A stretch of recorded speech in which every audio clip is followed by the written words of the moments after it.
Will the Water and Infrastructure Committee of May 18th, 2026, please come to order? The time is now 1:33 p.m. May I ask that all participants please silence all noise-making devices. My name's Tom Cook. I'm the chair. Members, per the Sunshine Law, please identify by name who, if anyone, is in the room, vehicle, or workplace with you today, exclusive of minors. I would also like to ask the department representatives who have joined online to please also turn on your cameras when it's your time to speak. Now I'd like to introduce the committee members. Committee Vice Chair Yukili Sugimura. Good afternoon, Chair. Councilmember Kaunoi Badangan. Aloha, Chair. Councilmember Gabe Johnson. He will log in soon. Councilmember Alice Lee. Aloha, Chair. Councilmember Tamara Paulton.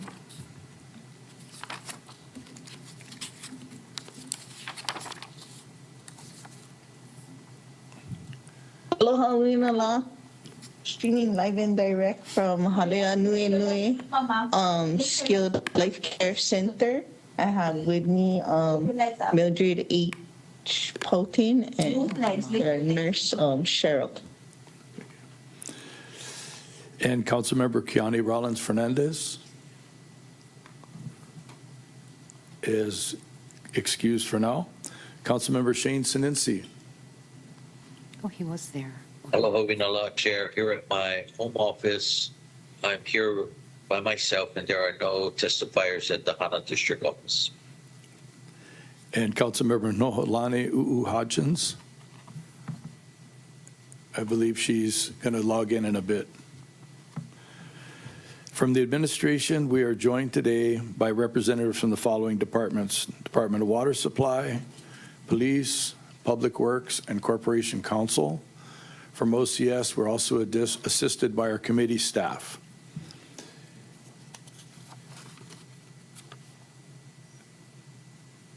Please see the last page of the agenda for information on connectivity.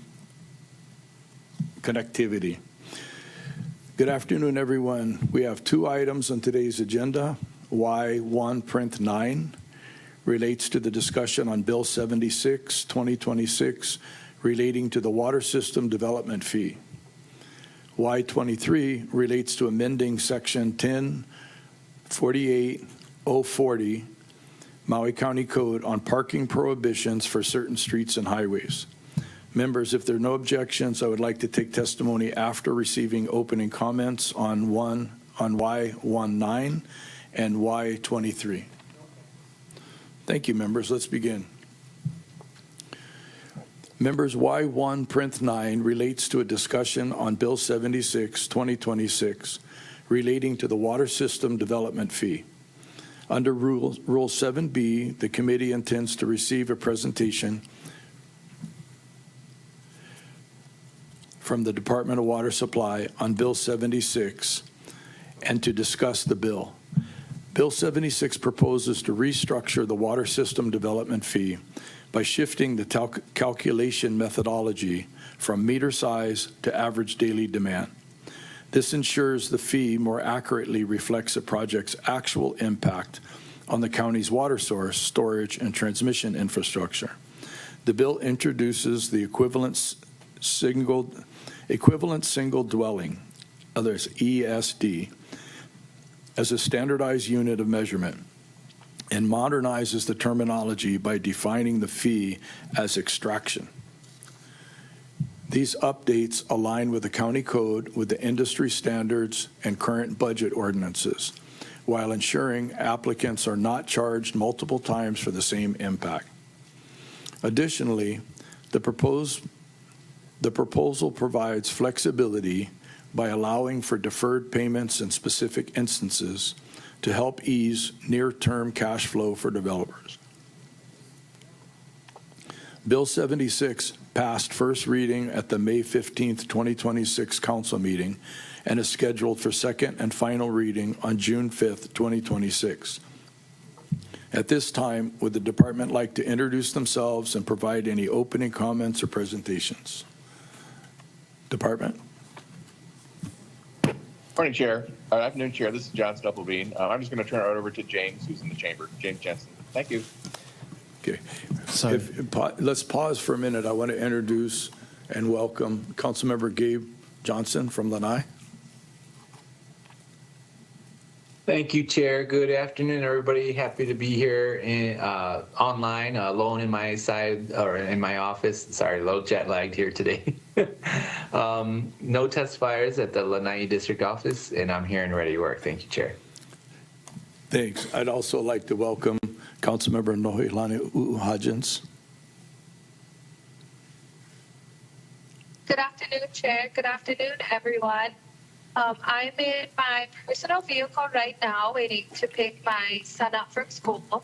I will be listening, but my service will be a little spotty, but I will be listening I will be at my personal residence about 2:30, 2:45 with better connection then. Thank you.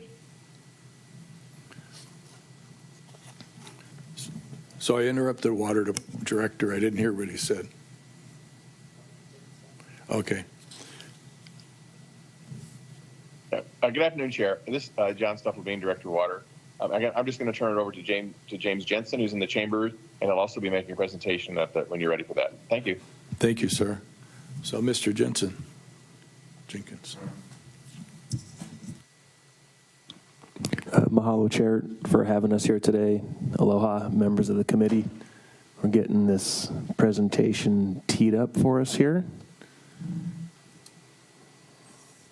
So just before we get started, yeah, this is a kind of a cleanup bill. It's a companion bill to go along with to support the fee structure that's proposed in the FY27 budget.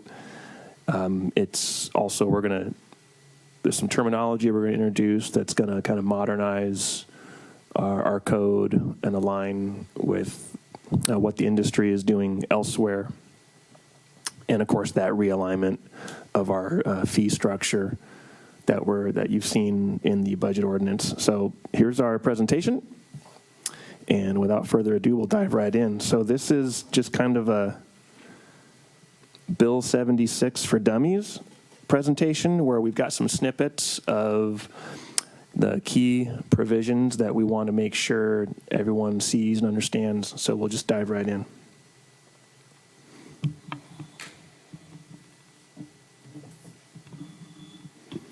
So the purpose of the amendment is to align our code with the fee structure changes in the current budget ordinance.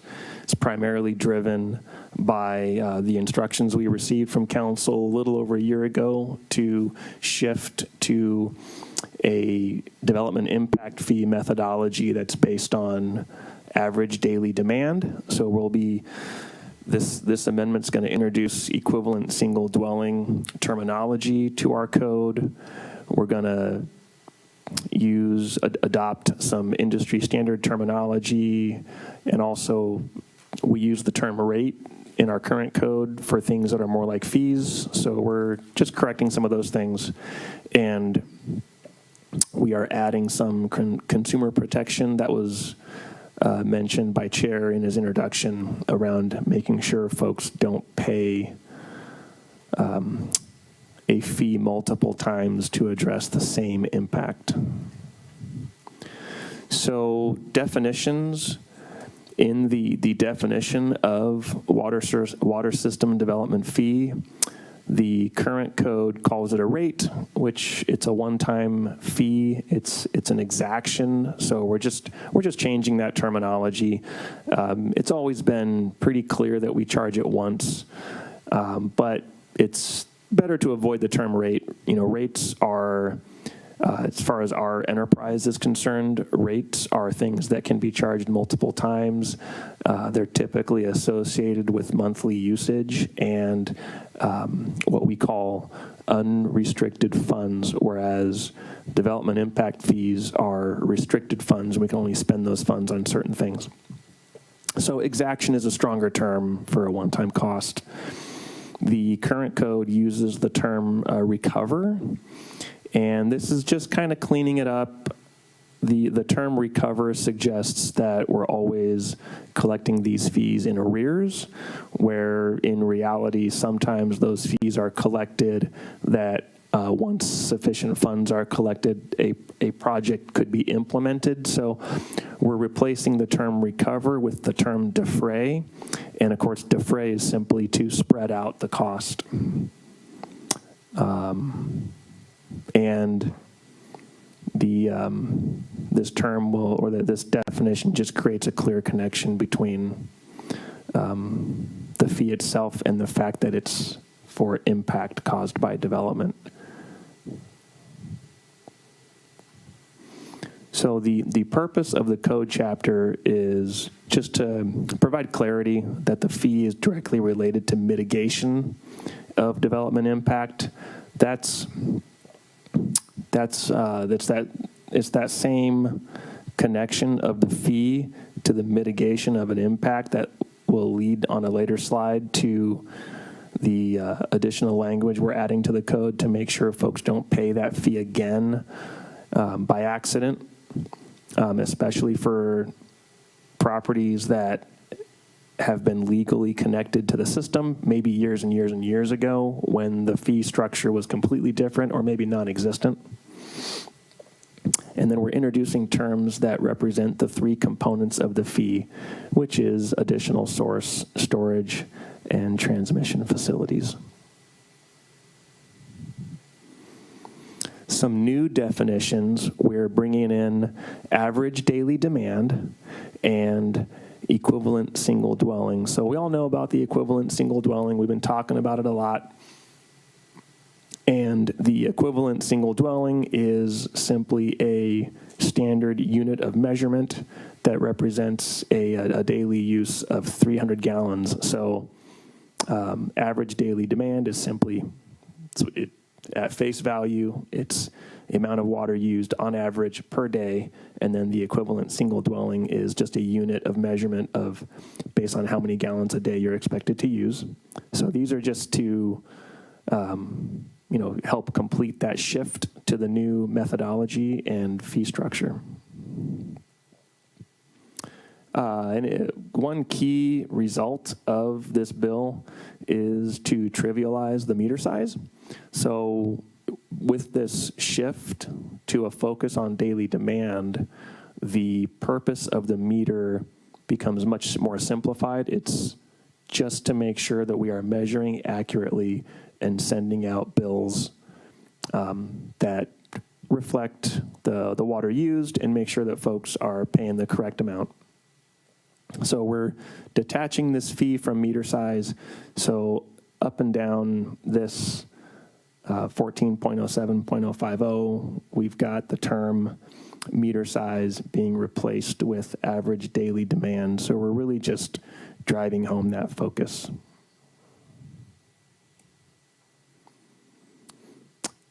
So we have folks, services that have been connected to the system for a long, long time. We want to just add an exemption that makes it clear that as long as that service was legally issued and they're legally connected to the system, we assume that whether they connected in the 40s, the 50s, the 70s, doesn't matter, they're connected. So we don't know the circumstances under which prior developments would connect to the system. So it's in a lot of cases before municipalities and utilities started adopting clear development impact fees, those impacts of development were mitigated in other ways through the construction of the actual source, storage, and transmission components, and then dedicated, or through other means. It's possible, too, that in the past, rates, the actual monthly bills collected funds for that. So we don't know the circumstances under which any existing customer was connected if they go back really far in time. So we're adding this exemption number 3 here, that if the applicant or the applicant's predecessor in interest has already been granted the right to receive water service, that is sufficient for the proposed use. So whether or not we can find evidence that they paid an impact fee, if they're legally connected, we consider them legally connected, and that their impact was mitigated one way or another. The fee deferral that was referenced in the introduction, this is for projects that are exempted under Chapter 14.12, subsections O30E and F, and those are for affordable and workforce projects. So this will allow the collection of the fee to be deferred to the time that the impact occurs.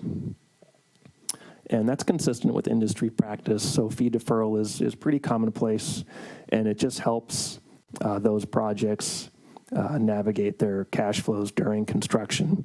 And it's okay for us because those impacts don't happen until units occupy. So deferral of that fee is reasonable.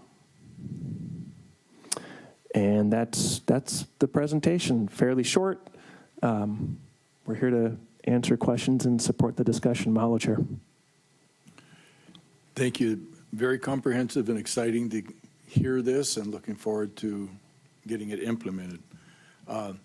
Corp Counsel, have any comments? I have no comments at this time, but I'm available for questions. Thank you. Before we begin discussion, let's see if anyone would like to provide testimony on Y1.9. Staff, are there testifiers? Yes, Chair. We do have 2 individuals signed up to testify. Okay, well, I'm going to read anyone wanting to testify, please sign in the lobby, join the online meeting, or call in the phone number noted on today's agenda. For online testifiers, please click the raise your hand button.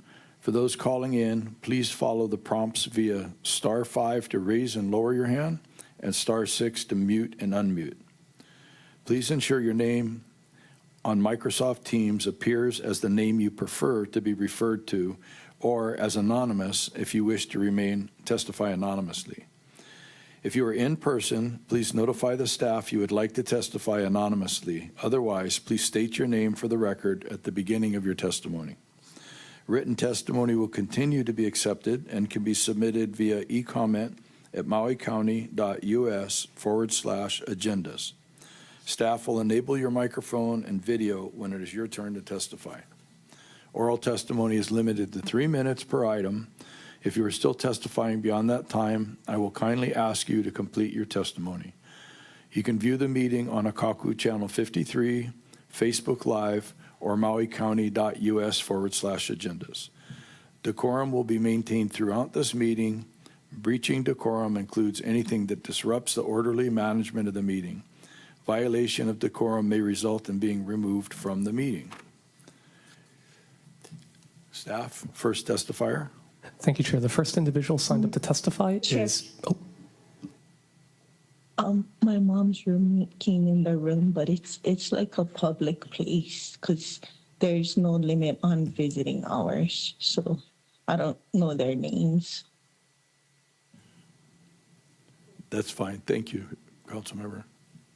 This is Faith Chase. I accidentally rose my hand a little jumpy. I'm here to talk about Bill 49. Thank you. Thank you, Faith. We'll put you on the testimony log for Y23. In that case, Chair, the next testifier signed up is Tom Crowley. And if you could give me one moment to unlock your microphone. Aloha Council, Tom Crowley.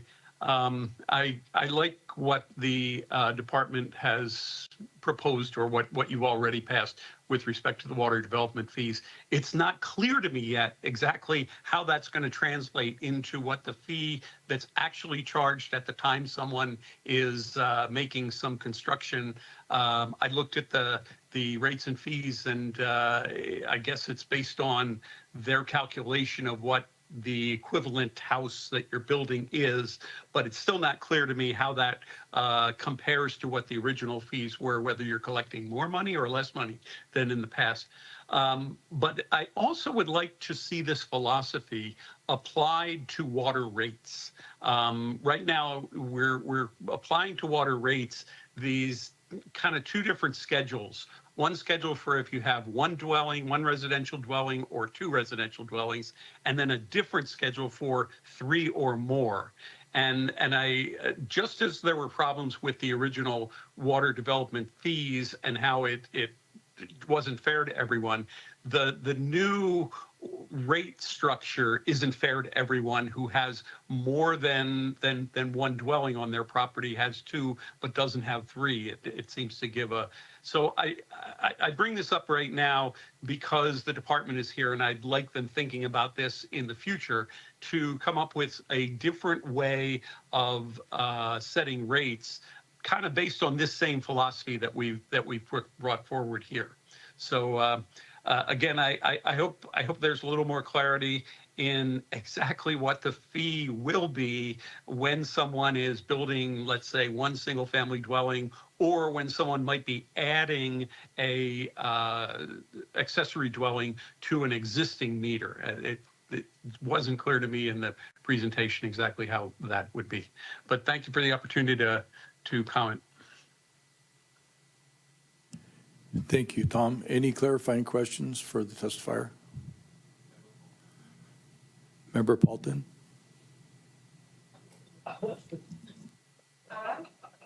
Thank you, Mr. Crowley. I just was checking if you've seen the Ramsey version of the fees in the meeting details. It looks like 5,000 or something. Is that what you're referring to, or you're That is referring what to I'm something referring else? to, and it's just not clear to me, like, okay, so what's that 5,000 multiplied by to come up with the actual fee? Like if someone's adding a cottage, okay, is it $5,000? If they're starting with a house and a cottage, is it $10,000? It's just not 100% clear to me how that fee is applied. Again, I know in the past for a 3/4 inch water meter, which basically was what you needed for a house and a cottage, we were at $18,000. So it looked like it was too low to me. I don't want you missing out on money that I think they're going to need for development fees. But Okay, I'll try. That's all. I'll try to clarify it. I think it's not a fee. They said it's for the usage of 300 average gallons a day, but I'll try to clarify what the exaction is. I appreciate that. Thank you. Thank you. Members, clarifying questions? Thank you, testifier. Staff? Chair, that's all the individuals signed up to testify on this item. If anyone in the audience or Teams would like to testify, please come up to the mic and begin your testimony, or use the raise your hand function on Teams and staff will unmute you. Here's a brief countdown. 3, 2, 1. Seeing none, Chair, no one has indicated that they wish to testify. Members, seeing there's no more individuals wishing to testify without objections, I will now close oral testimony. As a reminder, written testimony will continue to be accepted into the record. Members, I'm proposing 2 rounds of 3-minute questions per member. Any objections? Thank you, members. Let's begin the discussion. We'll start with Vice Chair Sugimura. Thank you very much. You presented at the Kula Community Association meeting. Appreciate you coming out to the community. And so this that you're proposing is going to make it easier for the public in terms of understanding what's happening with their rates and fees?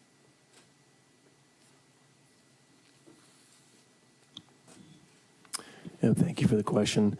I don't know that it will make it easier for the public to understand. It's a restructuring of the fee that will be charged per 300 gallons a day of estimated usage, right? And the combination, if it's a residential, then the combination of beds and baths computes into ESDs, and then that decimal, that number gets multiplied by the fee. And if it's a non-residential project, it's just their estimated demand divided by 300, to compute ESDs and then multiplied by the fee. But yeah, I don't know that it will make it any easier or harder for folks to understand. It will make the processing of development review easier. And fairer, Yes. and not by fixture count, because that was Correct. pretty difficult. So I was glad that you made that change last year, I guess. Thank you very much for doing that. Will this help with what our constituents have been concerned about with the overcharging of their water bills? This is unrelated to monthly bills. Okay. And, okay, I have a question about Kula water, so I'll wait because it's not quite, not on the agenda, but I'm going to ask him later. Is that it? That's it. Okay, Member Batangan? Can you actually go that way? Because I'm interested in the answers to Mr. Crowley's questions that Member Paulton is Okay. better prepared to articulate. Councilmember Johnson, clarifying or questions for, Okay, sure. Thank you, Chair, and thank you, Department, for joining us. I appreciate you guys and all the hard work you do. You know, in your presentation, I wanted to clarify that predecessor of interest. What is that? Can you say? I want to know if that's defined. Is my question. This might be a question for legal counsel, but the intent of that term is simply to refer to prior owner. Okay. Is it defined in the code, or do you think we need to have it defined in the code? That's a fairly regularly used term in the law, is predecessor in interest. Okay. It means a person who basically owned the property before you. So that's at least pretty well understood in our office, so I don't think there's a need to define it. Okay, great. I figure I'd ask this. At 300 gallons seems to be standard across municipalities. Is that correct? Yes, it's a fairly common, fairly common value used in the industry for this type of methodology. So, and then I know you guys are the subject matter experts. When we talk about like a low flow, does that I would assume that would reduce the 300 gallons a day. Is that right? It would. Where does that go on the at the beginning of your house, or is that in every room, every sink and every shower? Yeah, thanks for the question. So low flow fixtures are pretty standard across the country these days. When we were developing the methodology, we were reviewing modern fixtures and EPA national averages for per capita usage, which is all kind of bakes in the low flow fixtures. So those are incorporated into the standard. That was where I was headed with that question. I really appreciate it. Those were my two major questions. I just wanted to really thank you guys for the work we did on the fixture counts. Big game changer in working with that and changing of the code. And I just appreciate you guys' collaboration. Thank you, Chair. No further questions.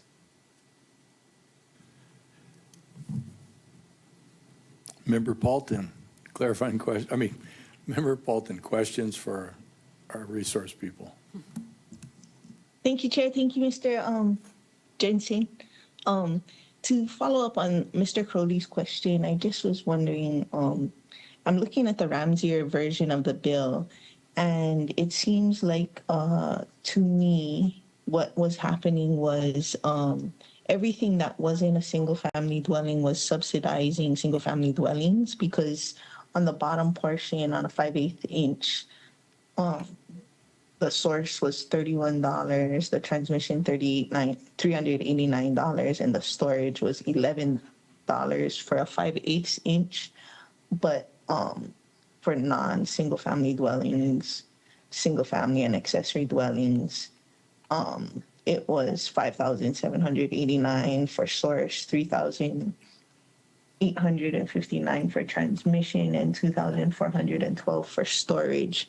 So is it that we're taking and just applying a standard fee for anyone we expect to use 300 gallons of water per day? Is that how it works? Yes, so if it's just. Okay, thank you. Okay. And then my follow-up question is, so I just looked at my water bill. I'm at about 250 gallons per day. What happens if, like, all the grandkids come? We now are gonna have 10 grandkids pretty soon. Wow. Like, stay at our house, and we're like gonna have like 500 gallons a day. That won't be affected by this because it's a single development fee time, right? Is that what you're saying? That's correct. There won't be anybody lurking behind the bushes watching to see what you're doing, how much water you're using. What if all the 10 grandkids move in with us permanently and we're using 500 gallons a day average every week until they graduate high school? And they're just being born right now. Then what happens? Yeah, we understand that will happen. You'll receive a water bill for the water you use, and we hope you pay it on time. But yeah, we know that this is a simplification, and it's based on general targets and patterns and averages, and there will be some that are above and some that are below. It will happen.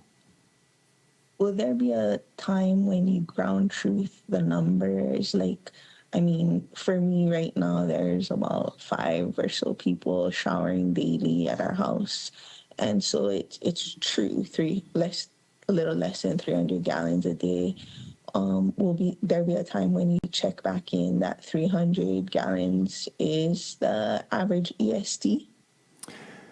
Most likely not. There will be outliers or hot spots where a usage is just out of this world, out of control, could be a leak, something we have to investigate, or, maybe work with the owner to rein in that usage. But we're not going to be, looking at all these services and making sure that they're right at that 300 per ESD. Okay, I hope that answers Mr. Crowley's questions. I'll be checking my email just in case it wasn't clear. Thank you. Councilmember Batangan, you want now or just continue? Okay. Chair Lee? No questions, thanks. Okay. And we still don't have Member Rollins Fernandez yet. Okay. Councilmember Sinisi? Mahalo, Chair, Questions? and mahalo, Mr. Jensen, for the presentation. I just had a clarifying question. When you mentioned defray the costs, is that from the base of $5,000? The term defray is just to substitute for recovery. It just means that we are collecting that fee for the purpose of distributing the cost. Oh, okay. So, but the cost could range from the uses, correct? Not from the base cost. I'm not sure I understand the question, council member. I might know the answer. It's not a usage fee, it's a development fee, like when they get their water meter. So I was asking other questions about usage, but it's a development fee and not a usage fee. So if you never had a water meter, the cost is going to be $5,000 for assuming that you're going to use 300 gallons a day. Average. And but that's just the base fee. We're not changing that fee depending on if you're using more water or less. Yeah, it's a one-time fee to get a water meter, kind of. Okay, Thank you for clarifying. Thank you, Chair. Is Councilmember Hodgins on? Chair, she's online, but her camera's off, and I see her unmuting, though.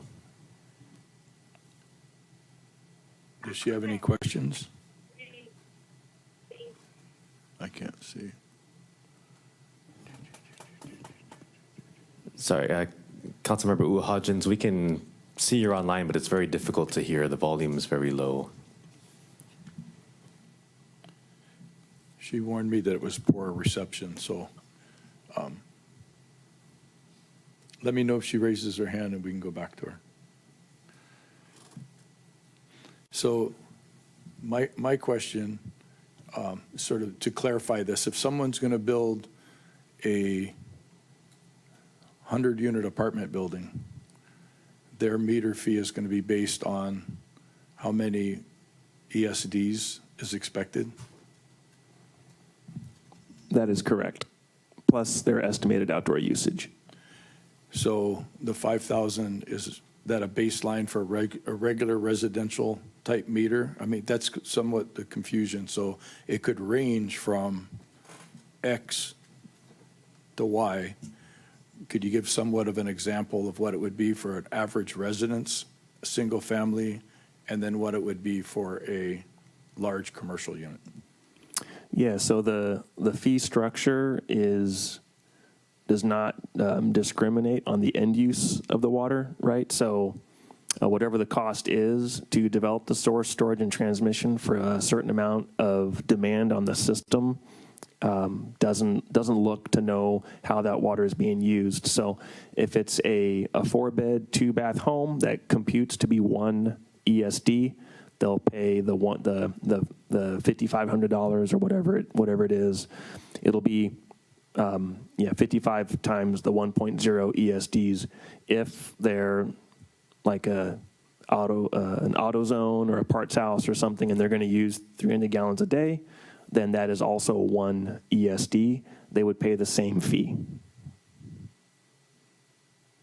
Okay, thank you.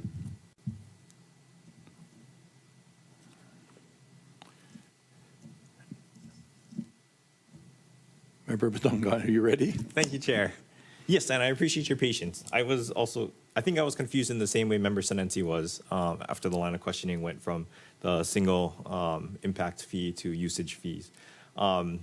But I think I am more clear now on that. But I still don't think I quite get how. Okay, so I understand that there's a formula that's being used, but I don't think I understand what the outputs are in comparison to what we currently have with it being tied to the size of a meter. So say it's a single family dwelling, say it's a single dwelling with an additional ADU. Like, how does this new model compare to the previous model for those two scenarios, like a single family dwelling versus one with an ADU versus what we currently have? Yeah, good. It's a good question. The answer is kind of what drove a lot of this shift. So for a smaller meter, and again, we want to see meters as small as can to accurately measure the use. For that single family home, or even like a 4-bed, 2-bath with a 1.1 Ohana, the fees are actually very similar to what they were before.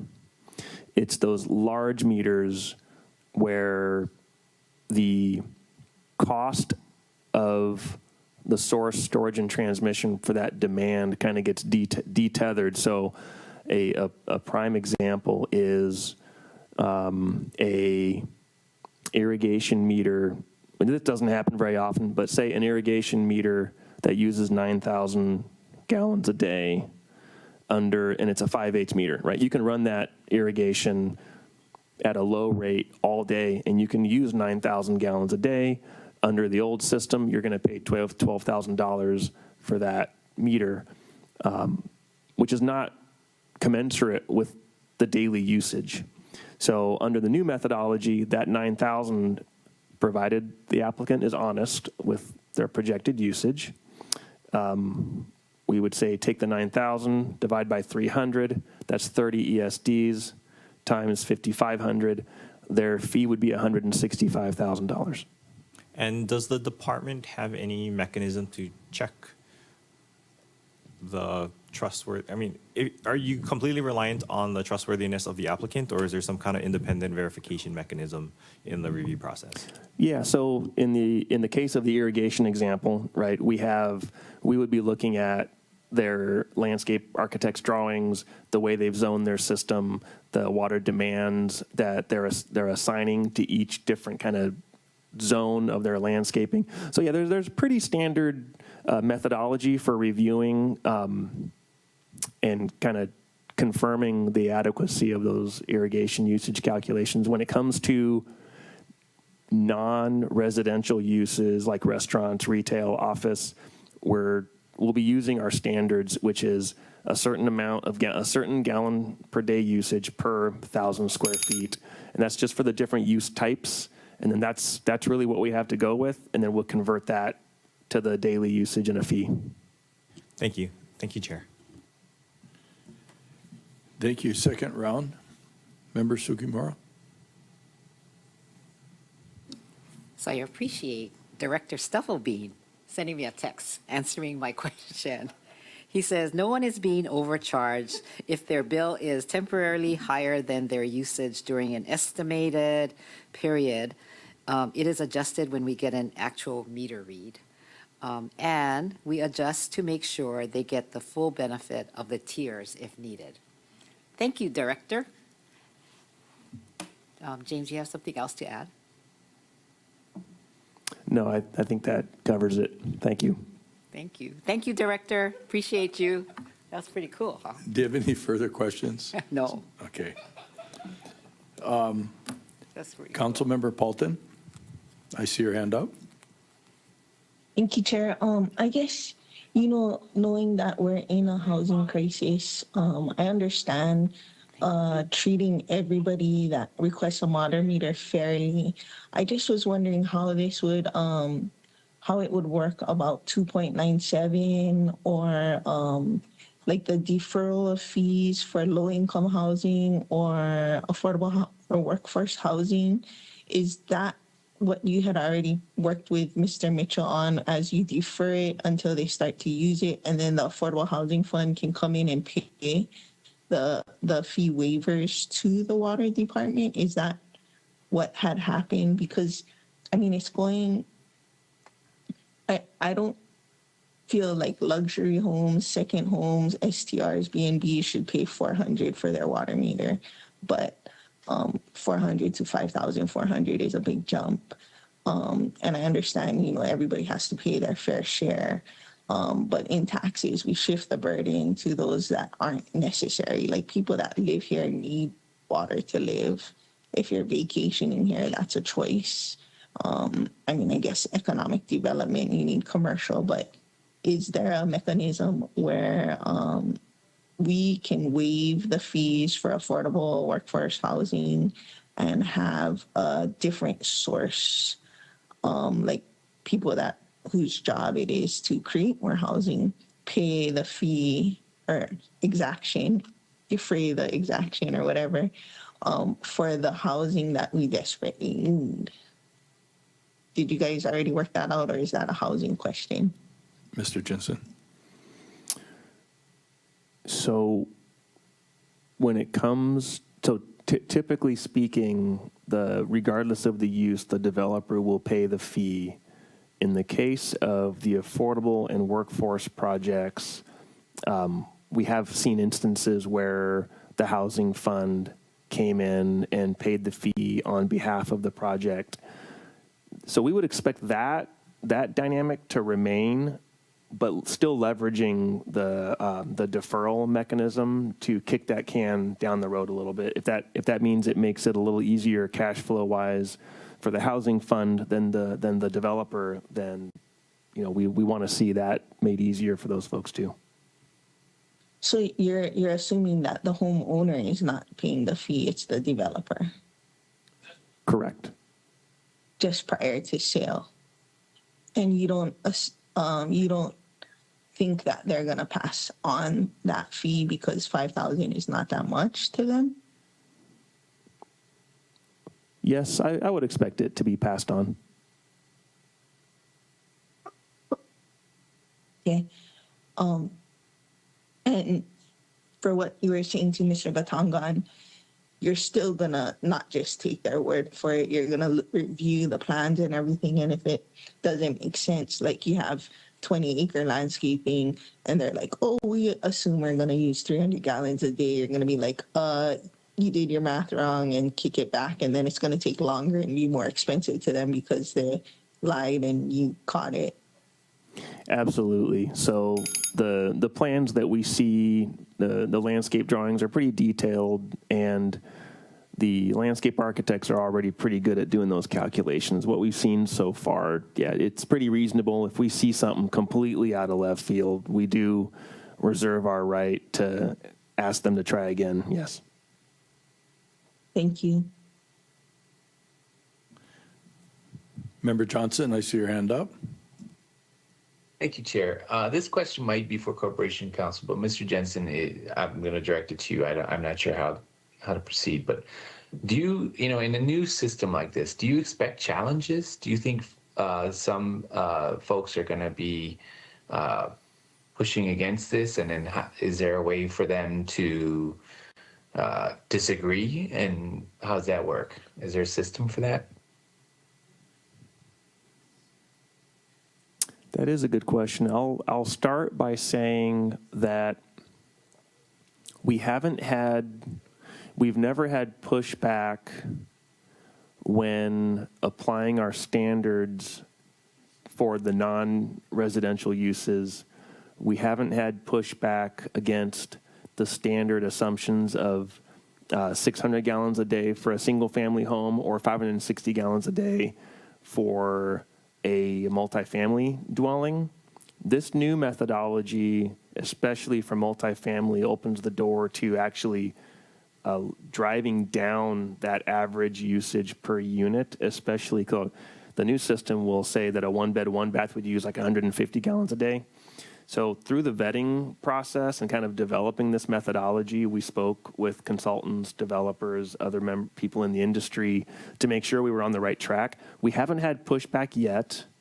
And yeah, I have had some folks kind of comment that they were wondering when we were going to make this kind of a correction to our impact fees. So I expect it to be accepted by the development community. Okay. Good. And I guess if I could, if you just asked generally about a mechanism, that would, the calculation of what the development fee would be considered a decision of the director, and decisions of the director are appealable to the Board of Water Supply pursuant to Chapter 14.11. Oh, so it would go to the Board of Water Supply then? Okay, well, there's a mechanism there. I think that's fair. Okay, thanks for your response. Thank you, Chair. No further questions. Member Batangan. Thank you, Chair. Can I ask when the department started working to develop this new methodology? You said that it was in response to directives given by the council last year, but can I ask when you guys started working on this proposal? If I recall correctly, about December 2024, January 2025-ish. Okay. I guess, so I can't speak on behalf of the body. We have not, spoken on that, but I can just speak for myself in that this proposal coming in with the budget packet makes it really hard to understand, the nuts and bolts of what's being asked. And we are just, learning the details of those proposals after first reading, which is a little hard. So if in the future we can have this type of briefing on the proposal prior to the budget being transmitted, or it being transmitted with the budget, I just would like to make that request. I want to mahalo you guys for coming so that we can at least have this understanding before it gets taken up for second and final reading. And I want to thank the chair. And I want to recognize the politics at play. It was part of the budget package, and normally we can't speak about what's coming down the pipeline prior to it being transmitted by the mayor. But this isn't part of what's being proposed in terms of funding or level of funding. This is a rate or fee that I think probably could have been discussed before that late March transmittal date. And so if there's anything of this nature in the future, I just would like to ask for consideration that it be brought to the members' attention, when it's not being buried in the avalanche of other budget bills that we also need to take up. Remember Batangan, I think they did a little bit prior to your time because they had been talking about the ESD previously, but not to this extent. Thank you, Member Paulton. That's helpful context. And, I call on my department for that. But I guess I would like to let the request stand that, something of this nature be brought up when there's time and attention for it prior to the second and final reading. Yes, we understand. Yep, thank you.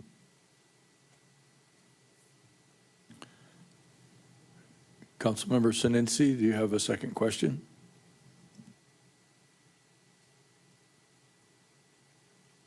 No questions. Thank you. And did I miss anybody before I take my questions? Okay, I think, so Mr. Jensen, I'll look up and forward. We did have previous meetings about this in my committee and discussed it. Could you put in perspective, I guess I'll preface it. I believe, and you can correct me if I'm mistaken, that previously for the last few years, the department hasn't raised the development fees to the extent that it's necessary to actually develop new sources, new storage tanks, and new transmission. Have we been behind for a period of time doing that? Thank you for the question. I would say yes. The fee was last increased, it's been quite some time, but in general, yes. The fees are, in my opinion, well overdue for this restructuring, and in the out years of future budgets, we plan to include a 2 to 3% escalation per year because the fee has not escalated. Meanwhile, the cost of everything that those fees are supposed to pay for has. Thank you. I recall in some of our meetings about this committee meeting previously and in your office discussing this, there is going to be a substantial jump, correct, in some of the larger meters as far as the ESDs that are taking hundreds and hundreds of units. If somebody needs a 4-inch meter, a 6-inch meter, they are going to have a substantial increase in that cost in the future? Typically, I would expect that to be the case. There will be some exceptions, but I would say typically that's correct.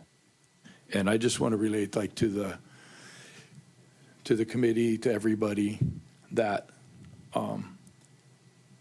we discuss a lot about our water issues, shortages, some of the challenges of whether we're going to use surface water, groundwater, et cetera. We understand that the cost of housing is very expensive. Develop a well to put in a 2 million gallon concrete tank, to put in new 12-inch water lines. That stuff has gone up really a lot. So this is, in my opinion, and discussion with the Department of Water Supply and actually discussing with other developers and stuff, not necessarily a surprise. And the department's working on the new methodology instead of the fixture count and evolving and progressing to equivalent unit. It's been a lot of work, and I think people are going to really like it a lot more. How is the, well, I'll go through my third question in a minute. Thank you. Okay. Mr. Jensen, could you kind of give a brief synopsis of the review process previous with a fixture count and current as far as the impact to the staff doing the review? So far, it's good. You know, it's a new methodology, so we're out the gates okay. For all applications in the past, it was count fixtures and haggle over a couple of fixtures here or there to avoid a change in meter size. Now it's quickly count bedrooms and bathrooms. For commercial, we haven't really seen commercial yet, but it's just going to be application of our standard. Look at the use type, what's the square footage of those different uses, apply the standard for average day consumption to each of those spaces, and convert, divide by 300 to get to ESDs, and then multiply by the fee. We do have a multifamily project that had a couple hundred units, some non-residential use at the ground level, and some irrigation use. The engineers did a really good job breaking that down and applying the new methodology. It was a mixture. It was, using the beds and baths for the multifamily units, and then it was reviewing the irrigation calculations, which turned out to be good. And then also some of the other shared spaces where there could be outside folks coming in and kind of uses that would occur on the property not related to the habitation. So that was a fairly all-encompassing review that went pretty well. So a lot easier than poring over pages of plumbing drawings, especially when poring over pages of plumbing drawings didn't capture the right fee. So to this point, it's been going pretty well, and we do just expect our staff to get better at it and for it to get easier. Thank you. I haven't heard anybody complain about it. Everybody's been pretty stoked on the evolution, I would call it. Are there any more questions? Oh, Member Paulton, I see your hand up. Thank you, Chair. I'm not sure if this is a question for Corp Counsel or Mr. Jensen. I did hear, we haven't significantly increased the fees, and this is the baseline of 5,000 and expect 2 or 3%.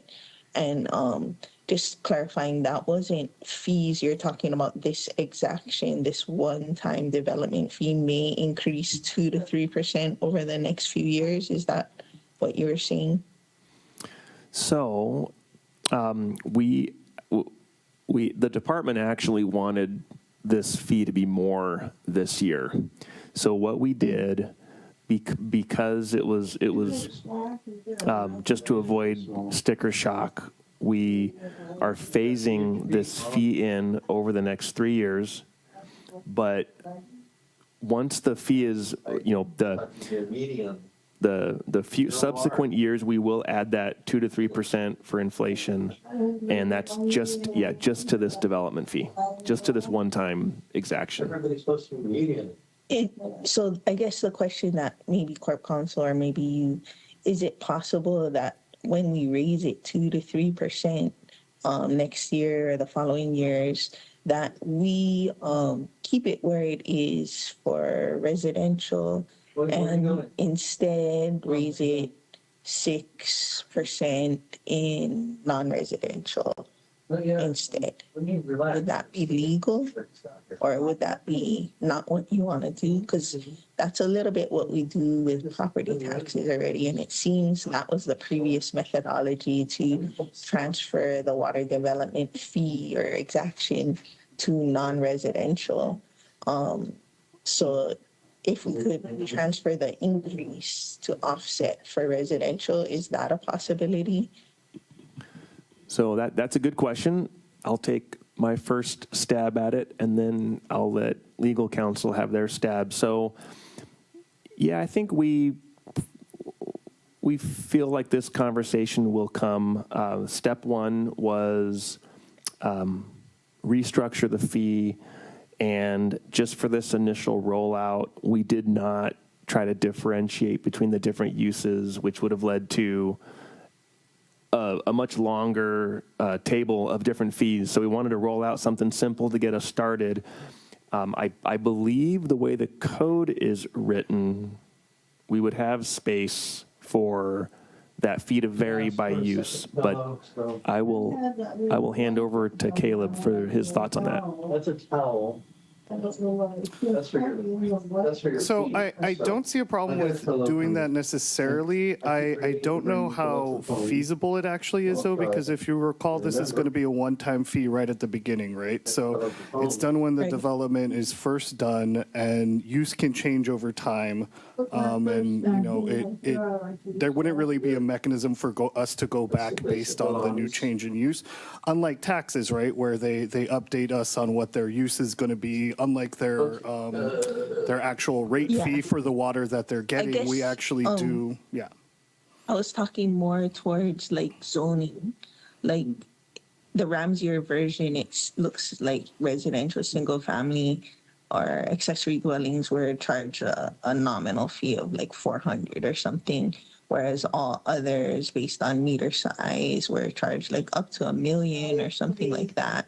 So if we went by zoning, I guess residential, being given, say, a sweetheart deal, and any other zoning, whether it's business, light industrial, heavy industrial, urban, like those kind of things, could we do it by zoning? I understand, like, you know, people go and build residential in light industrial or business, but they have so much more flexibility to have other uses that would bring in more revenue. And so could it be done by zoning? Like anything residential, R1, R2, R3, A1, A2, maybe get the sweetheart deal, but then you go B1, B2, B3, commercial, light industrial, heavy industrial, get the 6% increase instead? I would have to look at that a little bit more. Just one thing off the top of my head that I am a little concerned about is this new system is supposed to kind of more directly reflect what the actual impact on the water system is going to be. And so applying that uniformly makes sure that there's a direct nexus between what the exaction is and what the impact on the system is going to be. You know, the impact on the system really is based on the amount of water that is used rather than how it's used. So I would be a little concerned that if we did make that distinction, we would be subject to it's called the Nolan-Dolan analysis of whether or not an exaction is directly tied to the effect that it has, on this case, on the water system development fee. I haven't done any research on this. This is right off, you know, the top of my dome at the moment. But that's just a thought that I had. So does the previous way that we were doing it with the residential single family meter size, getting the sweetheart deal past the Nolan-Dolan, or it wasn't necessary because we weren't having the nexus at that time? We were doing like fixtures and water meter size. Because it seems as though that was previously the methodology of sweetheart deal for a single family residence. So what you're referring to, the deal, I believe, is more on the rate structure. The water system development fee was tied to the meter size and not necessarily to the use, I believe. So I think we're confusing the two.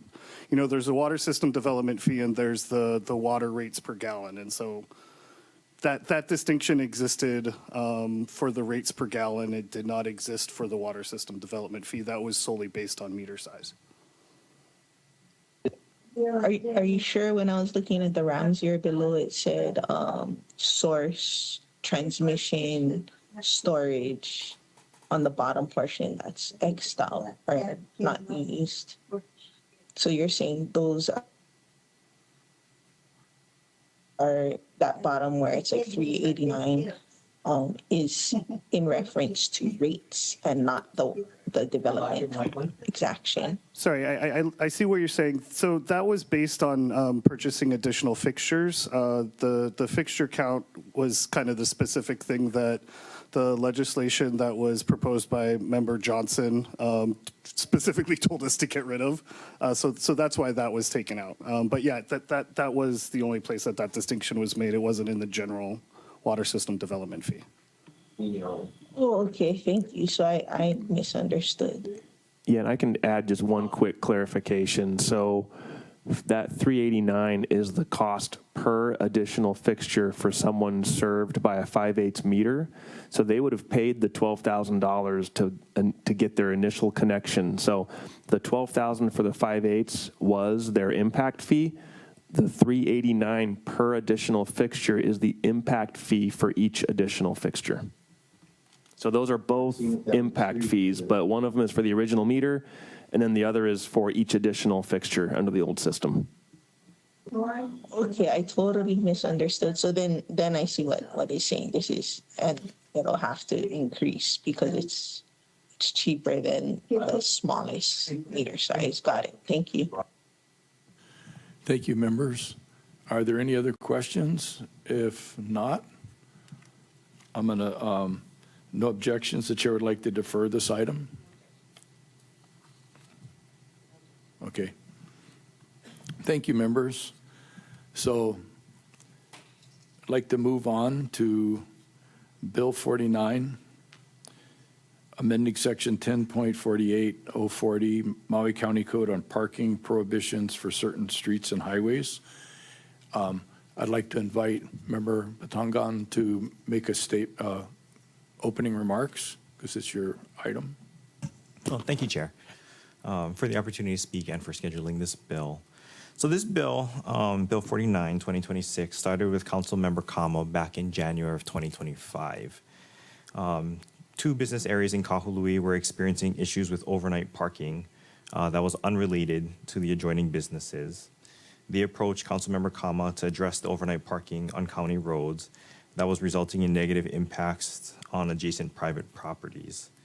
The roads in question are the three roads that are situated between Dairy Road and Mayor Elmer Carvalho Way, which is kind of that triangle by the McDonald's off of Dairy Road. That's what most people know it as, with Ballard Family Mortuary in the far end of the triangle. They had tried for a while, and you can see in the testimony submitted that they had reached out to different entities asking for help with this. And the feedback that they had gotten was that the existing overnight parking ban that the county had was insufficient because MPD couldn't enforce it. It was too difficult to determine whether a car was there for 2 consecutive hours throughout the evening. And so what the discussions with Councilmember Kama and the business community resulted in was a request for a parking ban from 6 p.m. to 6 a.m. That would be easier for MPD to be able to enforce and be able to help keep our streets cleaner and safer for the businesses and the patrons of those businesses. I'd also like to note that there's a letter from the police department. It's Granicus item number 3. Indicating that if this parking prohibition is enacted, that it would be enforced. So the request is from both the businesses, MPD, who are having trouble enforcing existing law, and myself on behalf of Councilmember Kama. Thank you, Chair. Thank you very much for bringing this forward, and let's hear it.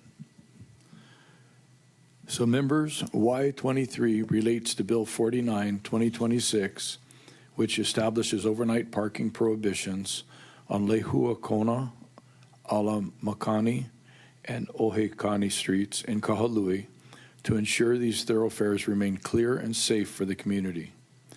Bill 49 promotes public safety and orderly management of county roadways to maintain unobstructed streets during nighttime hours. Ensuring these roadways remain clear is essential for maintaining adequate visibility within the neighborhood and protecting the transit and safety of surrounding community. At this time, we'd like the Department of Police and Department of Public Works like to introduce themselves and provide any opening comments or presentation. Chair, I don't believe we have anyone online from the departments, but as Councilmember Batanga noted, the police did send their response and it's available on Granicus. Okay, thanks.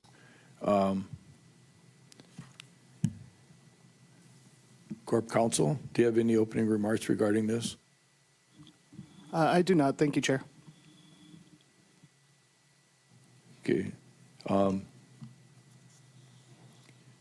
Okay, before we begin our discussion, let's see if anyone would like to provide testimony on Y-23. Staff, do we have any testifiers? Thank you, Chair. The first individual signed up to testify is Lisa Darcy, to be followed by Faith Chase.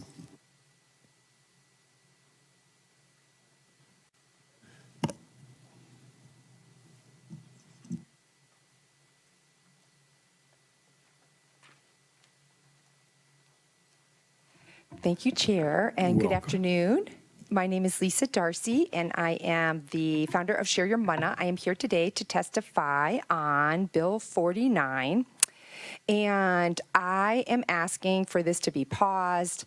I think it makes sense not to have any forward motion until, first of all, I haven't heard the presentation, and I wasn't really able to understand why this has come to this committee. I can tell you that, as you know, over the years, decades, that I have done a lot of testimony on preventative and root causes of individuals living in conditions that are not meant for habitation. And I know quite a few people live in their vehicles, and there has never been any established safe parking or anything like this. So I was highly concerned when I saw this bill, and I'm not quite sure how the person who presented this defines public safety. So I think Maui County has actually been aggressively criminalizing vehicle residency, especially because there's no other option. So I'm always looking at the root causes. If this bill moves forward, what I would ask is that it actually identifies the root causes. Why are you actually suggesting this? And for people that are going to be affected by this, then what are the things that can support them, or why? What's going on with that? So if public safety is anything other than like an emergency vehicle needing to get by or cannot pass, then again, I really ask that this bill address root causes. It's really important for this not to just move something that's perceived as a problem to another location. So I really want to make sure that that gets brought across. And I'm hoping that this committee will really dive into this a little more. I'm always here to give suggestions and recommendations and certainly share the experience of Share Your Mana. And yeah, so I'm just looking for solutions or greater understanding as to what this is about, why it moved forward. And if I'm totally off base, I'm sorry, but I don't like it. The actual bill didn't give very much background information or what's happening. So that's where I'm at. But mahalo. Glad to be here. Mahalo. Members, any clarifying questions? I guess my clarifying question, thank you for coming. This is addressing basically side street parking in the commercial areas on public highways. So do you feel that that's inappropriate not to have side street parking? I feel it's appropriate to have side street parking for, what I would like to see is the research or the data as to why cars are there. And if people are just abandoning their cars so that they get towed away or something like that, or if people are living in them, if they're blocking things. Again, we have to address the root causes of why those cars are there. And if people are using them as a safe habitation location, it's really important that this county recognizes that without shelter beds, and over the last 5-7 years that we've lost so many beds, that we don't have places for people to go in these Thank you. crises. You answered my question, and I get Yeah. it. So look further into that. Right, but I have a lot more history, and it's really important that you understand that I have a lot of history on this, and I don't want the circle to keep going around and around. So Good. Mahalo, or the Thank you wheel very- keep turning. Thank you very much. Chair, there were members online asking Okay. for clarifying questions. And I will ask everybody's patience with me because my video is really funky, and I'm going to work with staff on this later because it's hard to see my people and not all these logos. Okay, whose hand is up? Member Johnson, clarifying questions. Clarifying question for Ms. Darcy. First off, I agree with your testimony, Ms. Darcy. And I'm wondering if you've heard anything from the administration about the safe parking or safe zones, because if we put this up, then there will be another street and another business that says we don't want this, it's just going to move people. So have you heard any updates on safe parking, safe zones, or managed cameras, anything on the lines where if those folks couldn't park there, where can they go? No. And yes, it's a slippery slope. Very, very Okay. slippery. All right, yeah, me neither. Okay, thank you, Chair.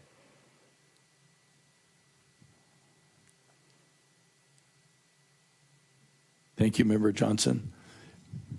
Member Paulton. Thank you, Chair. So my clarifying question is, in reading the testimony, it does seem that the issue is people habitating and using the restroom in front of their businesses. Is it your, my clarifying, is it your request that we hold off till the safe parking places open up? Absolutely, that would, of course, that's been our position through all of the ordinances that have moved forward, unless the county is willing to make mobile bathrooms or anything like that too. That's just always another idea. I mean, I got a luggable loop from Walmart. Yeah, okay, got it. Any other further questions?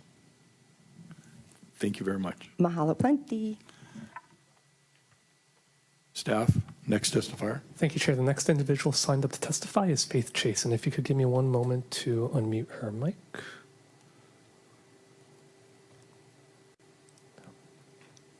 Okay, Faith is now unmuted. So if she's able to unmute on her end, then she can begin her testimony. Aloha. I timed myself. If I run out of time, I would ask any of my I'd ask my council members to ask me a question about DOT specifically. I'm in strong opposition to Bill 49, which seeks to prohibit overnight parking on Lehua Kona, Alamakani, Ohekani streets in Kahului between the hours of 6 p.m. and 6 a.m. First, the bill summary does not clearly describe the 104 multi-island streets and highways numbered in the bill language. Perhaps because Councilmember Batangan is new, he is unaware of the history of the safe sleeping parking lot and the lawsuits in the state of Hawaii and Maui County. The mere introduction of this bill, deeply disappointing and morally indefensible given the current reality facing Maui's houseless and vehicle-dwelling residents. Maui County has failed to establish adequate safe sleeping parking programs, sanctioned overnight vehicle areas, or meaningful emergency alternatives for residents who have nowhere else to go. Yet instead of creating solutions, first, the county is attempting to further criminalize survival. This proposal is particularly alarming because Maui County and the mayor are already involved in active litigation regarding unlawful sweeps and the treatment of houseless individuals. Introducing additional enforcement-based measures while those legal challenges remain unresolved demonstrates a disturbing disregard for constitutional rights, due process, and human dignity. The county should be exercising caution and restraint, not expanding punitive policies that will also almost certainly expose taxpayers to further legal liability. You cannot ethically or legally eliminate places where people are surviving in their vehicles without first creating realistic, accessible, safe alternatives. The county has not done that. This bill will not serve houselessness. It will simply push vulnerable residents from one street to another, increasing instability, trauma, and conflict with law enforcement while making life even more dangerous for working families, kupuna disaster survivors, and individuals already struggling to survive Maui's severe housing crisis. If public safety is truly a concern, then the county should immediately prioritize establishing safe overnight parking programs with sanitation and security, creating designated safe sleeping areas for vehicle dwellers. We've talked about that. Expanding emergency shelter and transitional housing capacity, investing in outreach mental health support and housing first strategies, and developing lawful, humane policies, listen carefully, in consultation with impacted communities. Only after these systems exist should the council even contemplate additional parking restrictions that directly impact houseless residents. The county should be ashamed to advance punitive enforcement measures before creating compassionate and lawful alternatives. Maui residents deserve leadership rooted in humanity, legality, and practical solutions, not ordinances that continue to criminalize poverty while the county remains under scrutiny for its treatment of the houseless community. I've mentioned this before. The DOT has new roles that have not been fully distributed and learned by security officers. In short, anytime you want to make a change to a highway that is in the purview of the DOT, you must have a public hearing for Native Hawaiian individuals and organizations 60 days before any decision making. I saw Maui County staff at the Maui meetings, and I saw DOT personnel at the Oahu meetings. The dissemination of this information needs to be accelerated, and you, the council, should advise your administrative staff to find more information so you don't get put in this position again. I urge you to reject Bill 49. Thank you. Members, clarifying questions? Thank you very much. Staff, further testimony? Thank you, Chair. That's all the individuals signed up to testify. If anyone in the audience or on Teams would like to testify, please come up to the mic and begin your testimony, or use the raise your hand function on Teams and staff will unmute you. Here's a brief countdown. 3, 2, 1. Seeing none, Chair, no one has indicated that they wish to testify. Members, seeing there are no more individuals wishing to testify without objections, I will now close oral testimony. As a reminder, written testimony will continue to be accepted into the record. Members, I'm proposing 2 rounds of 3-minute questions per member. Are there any objections? No objections. So it's unfortunate that we don't have representatives from Public Works and MPD here today to weigh in on this. How about for Corp Counsel, kind of response on some of the testimony we heard? I'd be happy to answer any questions that members may have. Members? Member Sugimura. Yeah, so I guess did we ask somebody from Human Concerns to also comment on this homeless situation for the questions that came up? I did not ask. Oh, okay. I am curious then, Corp Counsel, if you have any comments based upon if we have an obligation to homeless gatherings, I guess, on our public streets that we should know about? DOT or Public Works? I think these are probably, is it state or is it Public Works? Roads. It looks like Public Works. Yeah, so these would fall under the jurisdiction of the Department of Public Works because they are county roads. Yeah. You know, this list is not exhaustive of all roads on the county of Maui. I think that's just one thing that I would mention. It adds three roads. It doesn't criminalize it uniformly. Okay. So nothing wrong is happening, and it's just a measure, or I guess a response. I think that Member Kama must have had complaints from the community, and so this is a bill that is addressing those complaints, it sounds like, from Member Batangan in her behalf. No other questions, Chair? Thank you. I have other members set their hands up. Member Batangan, do you have questions? Or, okay.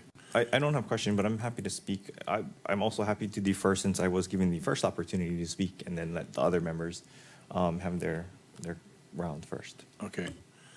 Member Johnson? Okay. Well, members, we don't have any of the departments here to have a real discussion. I think we just would be arguing amongst ourselves. So, members, I would just prefer we defer this until we get some folks in here from the department to talk about this. I don't think it's very healthy for us to kind of rehash this type of topic when there's no departments and no real discussions going to happen. So I'm just going to end it there because you know me, I can go off on this topic. So thank you, Chair. Thank you, Member Johnson. Member Paulton?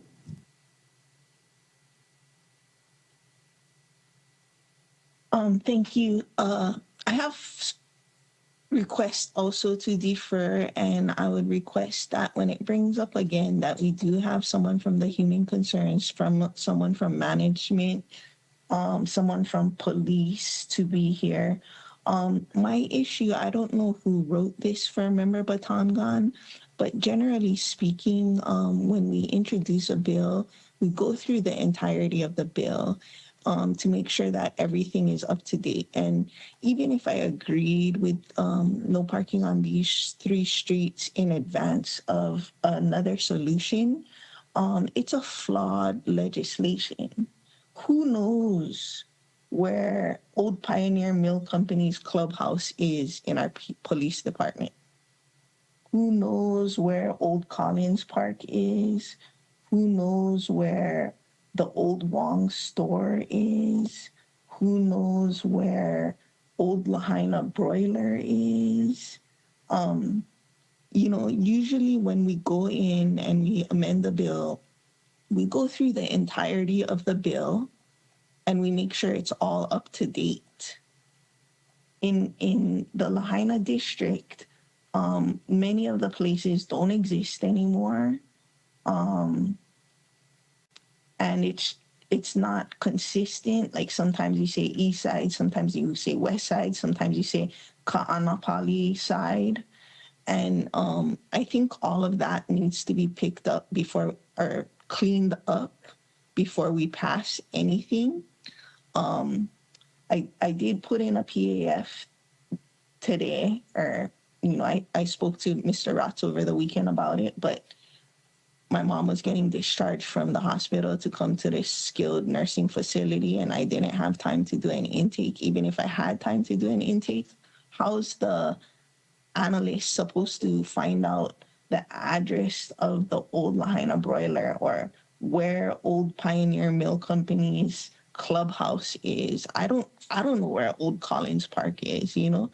So there's a lot of outdated things in this bill, and for us to pass this bill right now without asking even the police if they know where Old Pioneer Mill Company's clubhouse is, I don't expect a police officer today that maybe moved here from somewhere else, maybe grew up in Wailuku, to know where those things are. So we're going to be passing a bill that we don't even know if they know how to enforce, first of all. And then, you know, this council has been advocating for safe places to park since Kelly King was in office, and it still hasn't become fruition, which whatever on that, but like you could make a solution if you really wanted to. We have county beach parks that have outdoor showers and bathrooms if somebody were to manage it. Last year, I floated the idea of a swimming pool during off hours as a safe parking place because they have bathrooms that, in my experience, aren't regularly cleaned anyway. And maybe they could do a win-win where the program cleans the bathroom and they get a safe place to park and use the bathroom and shower. But this is criminalizing people when the solution that we suggested years ago has never come into fruition. And to be clear, that's not just on this mayor, because the solution was suggested during the previous mayor's term and it still hasn't come to fruition. So I'm not opposed to it. I do want to see our business owners not have to walk over shit to get to their workplace. I don't think that's right. But we also have a responsibility. I don't think we could say we're not doing anything wrong. We're certainly doing something wrong if we haven't implemented safe places to park by now when half of Lahaina burned down. I mean, the whole town of Lahaina burned down, but the majority part of the west side. So that's how I feel. I'll be also asking for a deferral because things need to be cleaned up, things need to be implemented, and then this can move forward. Thank you. Thank you. Member Senensi. Thank you, Chair. I did want to add to the discussion that our committee will be receiving an update on safe parking from the Department of Human Concerns on June 29th. It doesn't mean that there's going to be parking available on June 29th. They're just issuing an update for us on June 29th. So I would be supportive of holding up until we can get the safe parking up and running. I do know that, Chair, that remember Kama received a lot of the complaints when the Pu'u Honua Onene was up and running, and there was a lot of people in the area because the state shelter was there. So I'm not sure if things has changed since the Pu'uhonua has ended, but I remember having that discussion during that time, Chair. Thank you. Thank you, Member. Member, any other comments before I do? Member Patangan. I was trying to let you know that Member U'u Hodgins is trying to seek your attention. Thank you for that help because I can't see. Member U'u Hodgins. Thank you, Chair. Before I launch into some discussion, I just wanted to let you folks know that I'm at my private residence and I have 3 minors walking about. I can differ if that's what the body would prefer to discuss with the departments, which I'm happy to discuss with the departments too. I don't know if everybody saw, but over the weekend, there was a Civil Beat reporter, maybe even on Friday, discussing how our unsheltered population rose by about 40%. Meanwhile, we're investing about $4 million every single year. So I'm not too sure how this is really benefiting all of us. I'm not too sure where our return on investment is if our population is raising that significantly. Meanwhile, the population of the shelters hasn't changed. And so I'm not too sure how our unsheltered advocates are being successful if we have a population rise of 40%. I would like to also comment when we talk about the people who are being impacted, it is not only the people that are living in the cars, which I do want for them to be safe and have a safe place for them to use the restroom, because that's not what we want in a civilized society in 2026. People should have access to restrooms. People should also want to go and seek shelter and get help as well. And we also need to be concerned about the safety of the people that work in those areas. I know Member Senensi said that maybe the population has changed in the last few months as the Pu'uhonua Onene, whatever we're calling it, is no longer in operation. But the testimony we got was from the 15th, and then the e-comment was from just the other day, where they're talking about walking over feces and sending it to DOH. And it is a safety concern. That is also a safety concern. My last comment is that the roads are for driving. And that's the primary use of roads. We do all kinds, we're about to do the South Maui community, all the things we got to do. We talk about zoning all the time, and roads are for driving. And roads should be for driving. And we can find a safe parking area. I'm super supportive of that, but the roads are for driving. And it is so unsafe when I have to drive and you see the sides of the roads become a defunct unsheltered facility and people are walking all over the streets and it's not safe for them and it's not safe for drivers.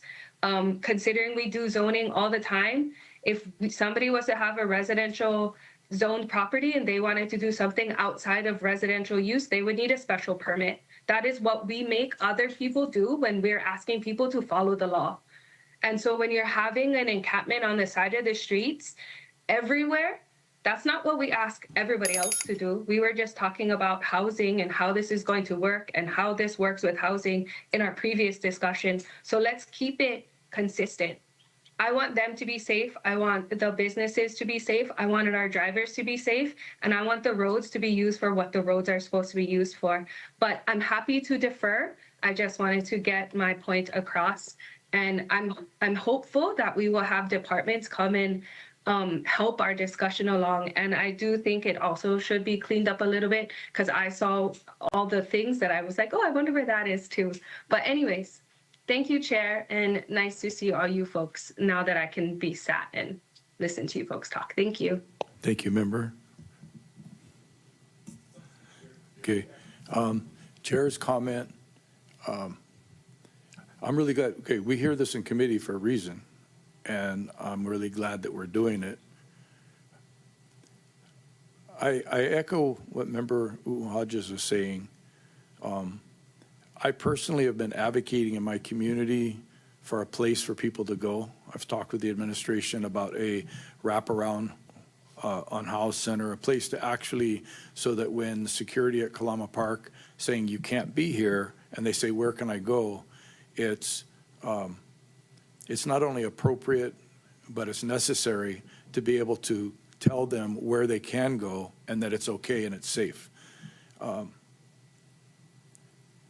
I acknowledge as a community representative and as a member of the community has an obligation. And I also, when I drive behind Safeway and I go to in the different areas, the encampments, I think that there's a certain responsibility for people in general to meet halfway. Okay, I don't have the solution to unhoused, but when I see the unhoused encampments, I'd like to see the people who are advocating for them to assist in managing that sum. Okay, I pledge that I will work with my members to address this issue and work with the administration, safe parking, sanitation, a ladder for people to be able to get their IDs and everything to put their lives back together. I completely embrace that. I also have a really hard time answering all the members in my community who are saying, why is this allowed? Why is this happening in front of my place? Why is my business being impacted by this? Why do my kids have to look at this? We're afraid to walk down the street. So that's the balancing that we need to do too. And I just thank you for the opportunity to weigh in this. Thank you, Member Patankan, for bringing this forward. I'm going to ask the members, my recommendation is we defer this item. Any objections? Actually, may I, okay, may I Member have an Patankan. opportunity to speak? Thank you, sir. For this first round. I guess I just want to, again, thank you for bringing this forward for conversation. I wish that more departments were here to join us for the conversation, so I guess I'll start there. I hear the members and am supportive of the motion to defer. I guess I just would like to say a couple things before then. First is that it's already illegal to park overnight. The behavior that that's occurring is already illegal. What we're trying to do is change the law from a policy that the Department of Police is saying they cannot enforce to one that they're saying that they can. The second thing I'd like to note is that Member Kama first drafted this last year, and it was meant to be implemented in coordination with the Safe Parking Program. That's why it was not introduced prior to her passing. I chose to introduce it before budget sometime for a few different reasons. One is that we are seeing worsening conditions in front of these businesses. Two, I saw the vacancies at the shelters. You know, we get the update list on a daily basis, and we see that there are places people could go if they chose to. And then the third was that the safe parking program, I have not gotten a clean response as to when that will be implemented. So rather than let things continue to deteriorate in front of the businesses, I asked for this to come forth. And so I guess I would mahalo you for allowing for that conversation. Staff, can I ask that a copy of this bill be transmitted to the Department of Human Concern so that they are able to have eyes on it prior to it being brought back before the committee? And then in case any of the business owners are listening online, I will be reaching out to the director to see if they can work with you and my office to try to come up with solutions in the meantime. And then I guess lastly, I would just note that I didn't realize I was supposed to also clean up the rest of the section. I was only looking at the newly introduced text when I was, signing off on this. And so, thank you for your grace, members, as I get as I get situated. You know, I'm not completely new, but there are still things that I'm learning, and I mahalo you for your patience in that as well. So I guess I have some work to do prior to Chair bringing this back before the body. Thank you. I think when we will reschedule this, but with Public Works, the Police Department, Department of Human Concerns, Corp Council, ask that you kind of get up to speed on the newest current. And we will also let the advocates in the community that work hard on this know in advance and have the information. It is a huge issue that needs to be addressed, and it's an opportunity for us to push it forward to a positive resolution. It's going to take money, and it takes a lot of things, but I look forward to us having improved people's lives and satisfied a bunch of our constituents. So, anything else, staff? Just if you're going to defer the item. Yeah. So, anyway, I propose we're going to defer the item. Okay. Chair, Member Johnson's trying to. Member Johnson. You know, I first off, I want to thank you for moving this or, deferring this. And I appreciate Councilmember Batangan's introducing this. You know, you guys, I've been asking for a bill in this committee for over 2 years, the bearing of the power lines. And I haven't gotten this in this committee. And then when Councilmember Batangan brought this in, it's not ready, guys. It's not ready. This bill's not ready. So I know we prioritize certain bills that we agree with, and it just doesn't sit right with me when I'm trying to get new power lines built, buried, and then we're coming up with this one that needs so much work, and we don't have no place for these folks to go. So it's a little frustrating for me, guys. So I just want to let you know that this is. I just want to let you know how I feel about it. But I appreciate you guys deferring this. Thank you, Chair. Thank you. Members, any other comments about deferral or anything? Member Paulton? I also appreciate the deferral. I will try to work on the ASF to update the Lahaina section so that it makes sense and is consistent. And so I wasn't putting that on you to do. And there's also, I think, other sections like for Makawa or whatever. And I would encourage members to look at the sections of their districts if they make sense or not. But my section definitely needs updating, and I'll allow that, Juliana.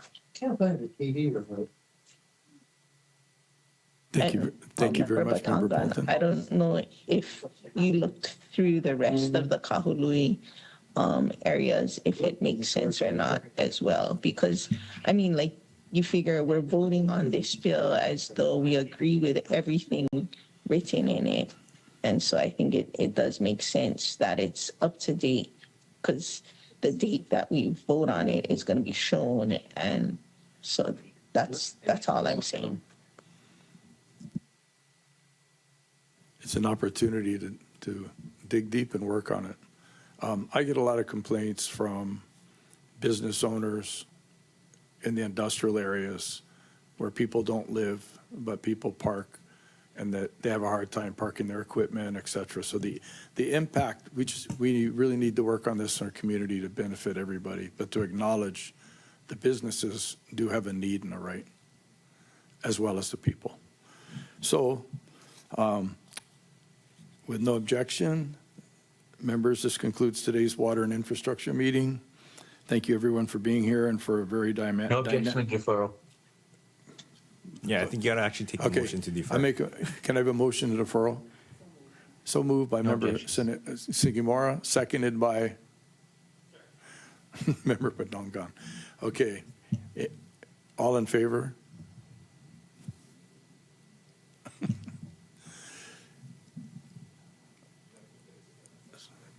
Okay.